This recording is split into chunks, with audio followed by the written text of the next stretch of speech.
President Trump, thank you. We have another issue that we'd like to get to that's important for a number of Americans, in particular younger voters, and that's climate change. President Trump, with regard to the environment, you say that we have to have clean air and clean water. Vice President Harris, you call climate change an existential threat. The question to you both tonight is, what would you do to fight climate change? And Vice President Harris, we'll start with you. 1 minute for you each.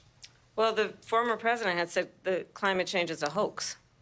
And what we know is that it is very real. You ask anyone who lives in a state who has experienced these extreme weather occurrences, who now is either being denied home insurance or it's being jacked up. You ask anybody who has been the victim of what that means in terms of losing their home, having nowhere to go.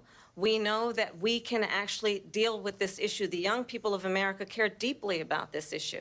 And I am proud that as vice president over the last 4 years, we have invested $1 trillion in a clean energy economy, while we have also increased domestic gas production to historic levels. We have created over 800,000 new manufacturing jobs while I have been vice president. We have invested in clean energy to the point that we are opening up factories around the world. Donald Trump said he was going to create manufacturing jobs. He lost manufacturing jobs. And I'm also proud to have the endorsement of the United Auto Workers and Sean Fain, who also know that part of building a clean energy economy includes investing in American-made products, American automobiles. It includes growing what we can do around American manufacturing and opening up auto plants, not closing them like happened under Donald Trump. Vice President Harris, thank you. That didn't happen under Donald Trump. Let me just tell you, they lost 10,000 manufacturing jobs this last month.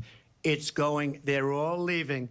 They're building big auto plants in Mexico, in many cases owned by China. They're building these massive plants, and they think they're going to sell their cars into the United States because of these people. What they have given to China is unbelievable. But we're not going to let that. We'll put tariffs on those cars so they can't come into our country, because they will kill the United Auto Workers and any auto worker, whether it's in Detroit or South Carolina or any other place. What they've done to business and manufacturing in this country is horrible. We have nothing because they refuse. You know, Biden. Yo, what is he talking about? Manufacturing jobs is up, so I don't know what his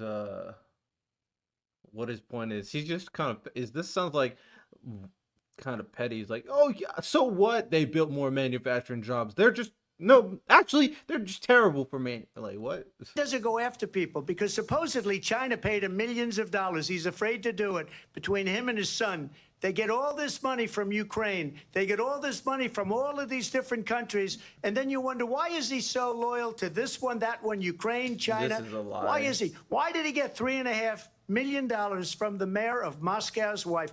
Why did she pay him $3.5 million? This is a crooked administration, and they're selling our country down the tubes. President Trump, thank you. Thank you. We'll be right back with closing statements from both of our candidates. At all. An historic night, this Absolutely not. ABC News presidential debate from Philadelphia. Back in a moment.